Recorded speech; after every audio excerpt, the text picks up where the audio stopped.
Alright, sketch the graph of each function.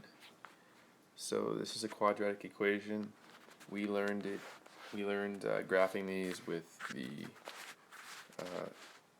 axis of symmetry, the vertex, and the y-intercept. So I'm going to start for this one with the axis of symmetry, which is found with the formula. Let me see.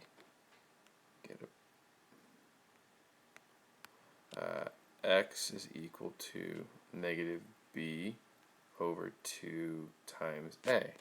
So here, negative b would be, b is 1, so it's negative 1 over 2 times a is 1/4.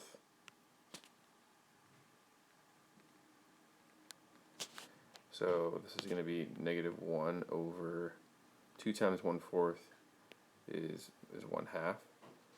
So negative 1 divided by 1/2. Well, 1/2 goes into negative 1 twice, so x equals negative 2. Alright, so we're looking for an axis of symmetry at negative 2. Well, so on the graphs over here, the axis of symmetry on this one here looks to be at negative 3, so this one can't be right. The axis of symmetry on this one is at negative 2, so that one works fine. The axis of symmetry on this one looks like it's like maybe negative 6 or negative 7, so this one can't be.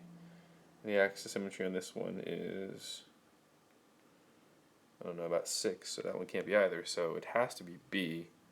So that's the answer, but let me just, I'm going to go through a little more of this. So to find the vertex, you plug negative 2 into our equation, so we get y equals 1/4 times negative 2 squared plus negative 2 plus 5. Alright, so let's see, we get 1/4 times, that's 4, minus 2 plus 5, that's 1 minus 2 plus 5, we get negative 1 plus 5 equals 4.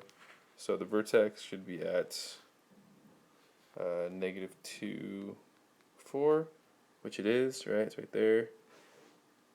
And then it's going to cross, and this is a big thing right here.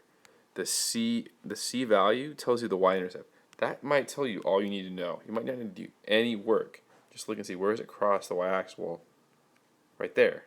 It crosses at 5. So you actually didn't have to do anything. If you compare the other ones, none of the other graphs cross at 5.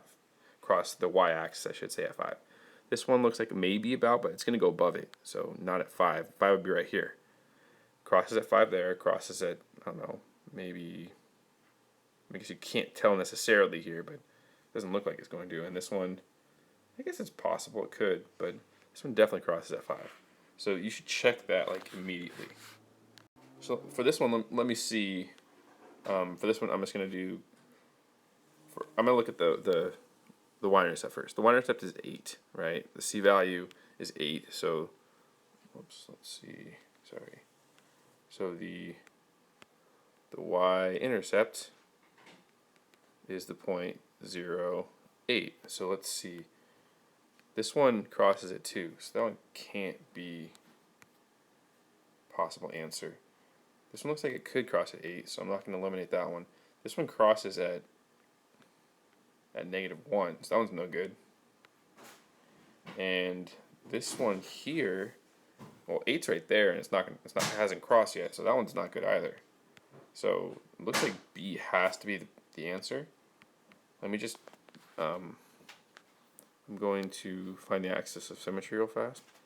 X equals negative B over 2 times A. So that would be negative 6 over 2 times 1. So the numerator is 6 over 2 is 3. So let's see, x equals 3 is the axis of symmetry. Well, there you go. It's definitely 3, and you could find the vertex by plugging this into the equation, but you would definitely get that the vertex is right there at, I guess, 3, -1. But we already found the answer. It's B.